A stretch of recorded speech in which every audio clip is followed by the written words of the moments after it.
ধন্যবাদ সবাইকে। সুপ্রিয় দর্শক, আমি সিএস নিউজ টিভি বিডি থেকে আপনাদেরকে স্বাগতম জানাচ্ছি। আসলে দেশের অবস্থা এমন একটা পর্যায়ে এখন চলছে, যাতে অনেকের ভিতরে একটা ভয় ভীতি কাজ করছে। মানুষ মনে করছে কি হবে কি হবে না। আম, মানে গতকাল যখন আপনার একটা গুজব ছড়িয়ে পড়ল যে আমাদের প্রধান উপদেষ্টা আপনার হলো ডক্টর ইউনূস পদত্যাগ করবেন এবং তিনি চলে যেতে চান, এবং আজকেও কিন্তু এই ব্যাপারটা নিয়ে কিন্তু মোটামুটিভাবে কিন্তু উনি সাক্ষাৎকার দিয়েছেন এবং সেখানেও একই কথা বলেছেন। আসলে তিনি যাওয়াটা যেমন কঠিন, আসাটা কিন্তু বেশ সহজ। উনি এসেছেন, তাকে স্বাগত জানিয়ে আনা হয়েছে। বিশেষ করে আপনার হলো 5ই আগস্টে যখন সরকার পতন হয়ে গেল, অর্থাৎ স্বৈরাচারের পতন ঘটল, স্বৈরাচারের শেখ হাসিনা যখন আপনার দেশ ত্যাগ করলেন, তারপরে কিন্তু আমাদের 3 দিন কিন্তু আমাদের মোটামুটিভাবে কিন্তু দেশে কোনো প্রধানের দায়িত্বে কেউ ছিলেন না। অর্থাৎ নির্বাহী প্রধান, যিনি প্রধান উপদেষ্টা, প্রধানমন্ত্রী, এরকম কেউ ছিলেন না। 8 তারিখে উনি আসলেন বিদেশ থেকে, তারপর তার শপথ হলো। শপথের পর থেকে আমরা অনেক কিছুই আশা করেছিলাম। আমরা কিন্তু সত্যি কথা বলতে কি, এই দেশটা আমরা যারা থাকি, আমাদের ভিতরে কিন্তু একটা বিশাল, মানে বলতে পারেন যে বিশাল একটা আশা আমাদের থাকে সবসময়, যে এই দেশটা সুন্দর হবে, অত্যন্ত সুন্দর একটা দেশ, যে দেশটা নিজের পায়ে দাঁড়াচ্ছে। আমরা কিন্তু নিজের পায়ে দাঁড়িয়ে গেছি একদম। বলতে পারেন যে আমাদের সবাই পরিশ্রম করতে জানে। এদেশের রিক্সাওয়ালা বলেন, ভ্যানওয়ালা বলেন, আপনি দোকানদার বলেন, ট্রেড ব্যবসা যারা করে, কিংবা যারা শিল্পপতি, এদের থেকে শুরু করে একদম নিচু নেমে আসেন, আপনার একদম নিচে যদি ইয়ের কথাও বলেন, আপনার হলো যারা অটোরিকশা চালায় কিংবা সিএনজি অটোরিকশা চালায়, তারা কিন্তু ভালো টাকা কামাই করে।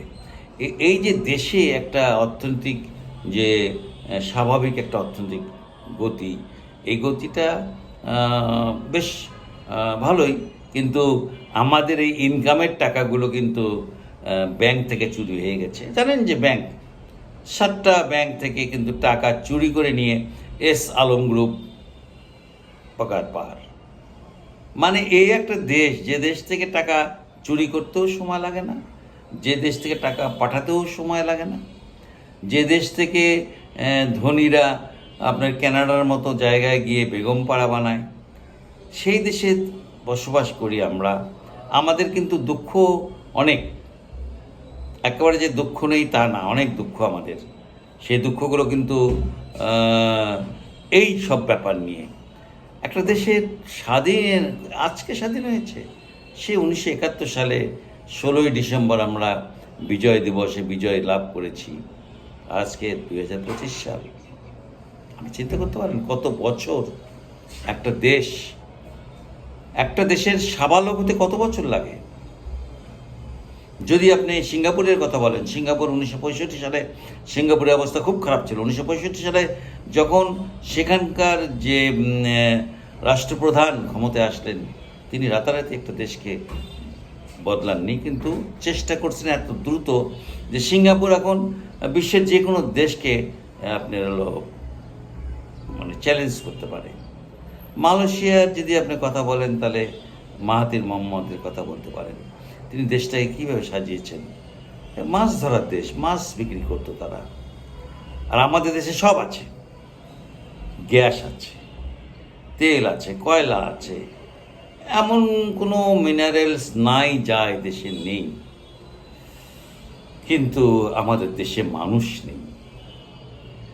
মানুষ বলতে আমি বুঝাচ্ছি যারা এই দেশটাকে সুন্দরভাবে শাসন করে একটা নতুন জাতিকে নতুন কিছু উপহার দেবে, সে ধরনের লোক নেই।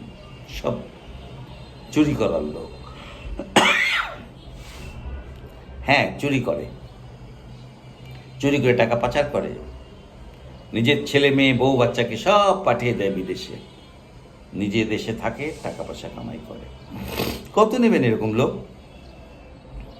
এদেশে কিন্তু আরেকটা শ্রেণী আছে, তারাও কিন্তু এভাবে এখানে টাকা কামাই করে আর ইন্ডিয়াতে পার করে দেয়, তাদের ছেলে মেয়ে ইন্ডিয়া থাকে।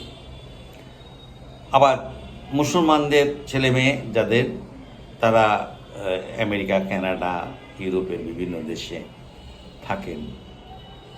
কিন্তু এই যে টাকা পার করা, দেশের এত টাকা পার হয়ে যাচ্ছে, তারপরেও যে একটা দেশ টিকে আছে, এটাকে আপনি কি বলবেন? এটা কি ঐশ্বরিক ব্যাপার নয়? আপনাকে কি উপরওয়ালা সাহায্য করছে না? উপরওয়ালা সাহায্য করছে দেখেই আজও এদেশে মানুষ দুবেলা খেতে পারছে, মানুষ জমিতে চাষ করছে। যে জমিতে তিনটা ফসল হয়, সেই দেশের মানুষ আমরা। হয়তো না খেয়ে কেউ মরবে না, কিন্তু দেশটাকে ঠোঙ্গা বানিয়ে দিয়ে একটা কি বলবো আমি, যে ঠোঙ্গার তলা নেই, যেটা হেনরি কিসিঞ্জার বলেছিলেন যে বাস্কেট মানে তলাবিহীন বাস্কেট, ঠিক তলাবিহীন বাস্কেটের মতন। টাকা আমরা ইনকাম করছি, টাকা সব কিছু নিয়ে এসে ব্যাংকে রাখছি, আর সেই ব্যাংকের টাকাগুলো নিয়ে চলে যাচ্ছে এসালম গ্রুপ, নাহলে XYZ গ্রুপ। আপনি বগুড়ায় দেখেন না, বগুড়ায় কত আপনি ব্যাংক লুট করে শেষ করে দিয়েছে। এখান থেকে ব্যাংক লুট করে টাকা ইন্ডিয়া পার করে দিয়েছে। হ্যাঁ, এই যে আপনি এখানে দত্ত ফ্যামিলি আছেন, আপনি দত্ত ফ্যামিলি যারা ছিল, গাড়ি নিয়ে চলতো, হাই ফাই অবস্থা। শ্যামা দত্ত ছেলেরা, 3 ছেলে, ষষ্ঠী, পিন্টু, সমীর, কোটি কোটি টাকা পার করে নিয়ে চলে গেছে। আমরা তো ব্যাংকের কাছে শুনি, হাওয়ায় শুনি, সত্যি মিথ্যা জানি না, 200 কোটি টাকা নাকি তাদের ব্যাংক ঋণ। এখানে তাদের বাড়ি ঘর সবই আছে, কোনো কিছু দখল করতে পারছে না, কারণ তাদের 4 ভাইয়ের মধ্যে 1 ভাই কোনো টাকা নেননি ব্যাংক থেকে। ব্যাংক ওখানে চিপার মধ্যে পড়ে গেছে, মানকের চিপা বোঝেন না, মানকের চিপার মধ্যে পড়ে গেছে। তো এই দেশ থেকে হিন্দু বলেন, মুসলমান বলেন, যে যেমনের সুযোগ পায় টাকা চুরি করে নিয়ে পালিয়ে যায়। আর এইসব কথা যখন আমরা বলতে যাই, তখন কিন্তু খারাপ, আমরা খারাপ। আমরা তো চুরি করিনি ভাই কোনোদিন, আমরা তো এই দেশ থেকে টাকা চুরি করে নিয়ে যাইনি। এই দেশটা এখন এই অবস্থায়, বর্তমান যে অবস্থা, এই যে বর্তমান অবস্থাটা, আমরা চাই যে শান্তিপূর্ণভাবে অবস্থানটা, এই অবস্থা যেন টিকে থাকে।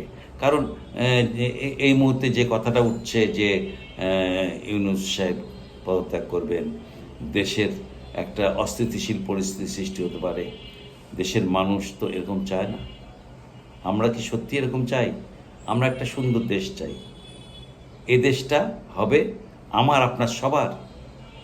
সেখানে কারো বাড়াবাড়ি করলে চলবে না। বাড়াবাড়ি করতেছে কারা? বাড়াবাড়ি করতেছে ওই শ্রেণী যারা টাকা নিয়ে বিদেশে পাচার করে দিচ্ছে। আসলে এই ব্যাপারটাকে খুব সিরিয়াসলি নিতে হবে। এদেশ থেকে টাকা পাচার হবে না, বিশেষ করে ব্যাংকের টাকা।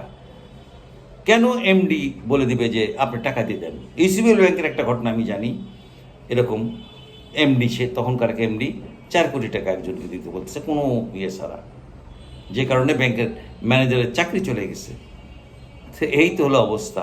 এরকম অনেক ব্যাংকই আছে যে ব্যাংকগুলো টাকা আপনার হলো, ইউসিবিএল ব্যাংক যদি এখনও খুবই ভালো পজিশনে আছে, কিন্তু এই যে ব্যাংক থেকে টাকাগুলো পাচার হয়ে যাচ্ছে, এদেরকে আটকাতে হবে, না হলে ভবিষ্যতে আমাদের জন্য খুব খারাপ একটা অবস্থা সৃষ্টি হবে।